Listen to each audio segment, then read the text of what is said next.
1986 ஜூலை 12 அன்று நடந்த வரலாற்று நிகழ்வு குறித்த பதிவு இது. புரட்சி தலைவர் எம்ஜிஆர் அவர்கள் தனது ரசிகர் மன்றங்களை ஒன்றிணைத்து ஒரு மாநாடு நடத்த திட்டமிட்டார். அதற்கான ஏற்பாடுகளை செய்யும் பொறுப்பினை அனைத்துலக எம்ஜிஆர் மன்ற தலைவர் முசிறிபுத்தன், மன்ற செயலாளர் திருச்சி சவுந்தரராஜன் மற்றும் மன்ற பொருளாளர் கவர்ச்சி நடிகர் திரு கே கண்ணன் ஆகியோரிடம் ஒப்படைத்தார் எம்ஜிஆர்.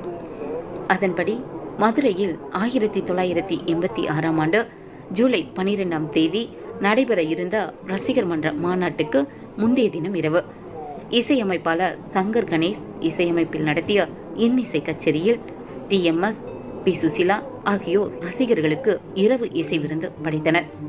மறுநாள் ஊர்வலம் தமுக்கம் திடலில் இருந்து யானை மீது அமர்ந்து கழக கொடியை ஏந்தியவாறு அண்ணன் நெல்லை இளமதி தலைமையில் துவங்கிய ஊர்வலம் மதுரை பந்தய சாலை திடலில் முடிந்து மாநாடு கடலூர் அண்ணன் முருகுமணி தலைமையில் துவங்கியது.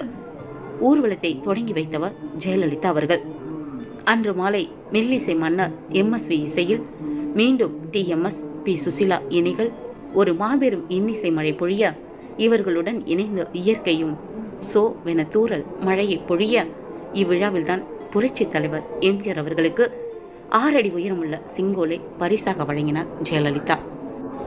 புரட்சி தலைவருக்கு வழங்கப்பட்ட இந்த வெள்ளி செங்கோலை தயார் செய்தவர் முசிறிபுத்தன் தான்.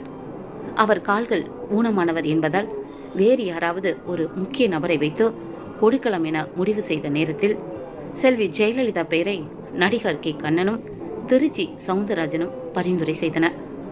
அந்த நேரத்தில் முசிறிபுத்தனுக்கும் செல்வி ஜெயலலிதாவுக்கும் மனஸ்தாபம் இருந்ததால் ஜெயலலிதா வேண்டாம் என்று முசிறிபுத்தன் மறுத்தார்.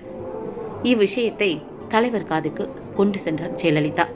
கோபமுற்ற எம்ஜிஆர் மாநாட்டையே தள்ளி போடலாம் என யோசனை சொன்னார். நிலைமையை உணர்ந்த திருச்சி சவுந்தரராஜன் தலைவரை உடனே நேரில் சந்தித்து சமாதானம் செய்து குறித்த தேதியில் மாநாட்டை நடத்தினார். ஆனால் மாநாட்டிற்கு வந்த தலைவர் முசிறிபுத்தன் தந்த வரவேற்பை ஏற்றுக்கொண்டார். செல்வி ஜெயலலிதாவிடம் சரிவர பேசவில்லை என்பதுடன் செல்வி ஜெயலலிதா வெள்ளி செங்கோலை தரும்போது அவர் முகத்தை நேரில் பார்க்காமல் மேலே பார்ப்பதும் செங்கோலை உடனே வாங்காமல் வேட்டியை அவிழ்த்தும் கட்டுவதுமாய் காலதாமதம் செய்தார். இதை பார்த்த முசிறிபுத்தன் ஆதரவாளர்கள் இனி ஜெயலலிதா அவ்வளவுதான் என்று பேசிக்கொண்டனர். ஆனால் கடைசியாக மாநாட்டில் பேசும்போது எம்ஜிஆர், இந்த மாநாட்டோடு திரு முசிறிபுத்தன் அவர்களுக்கு ஓய்வு கொடுத்து விடுவோம், காரணம் அவருக்கு உடல்நிலை சரியில்லை என பேசினார். அதே போல இந்த மாநாட்டில்தான் சட்டத்திற்கு உட்பட்ட சிறிய கத்தியை தொண்டர்கள் தங்களது பாதுகாப்பிற்காக வைத்துக் கொள்ள வேண்டும் என்றும் கூறினார். அப்போது தலைவருக்கு யார் மீது கோபம், யாரை தண்டித்தார் என்பதே யாருக்குமே தெரியவில்லை. இன்று வரை அந்த குழப்பம் தீரவில்லை என்பதே உண்மை.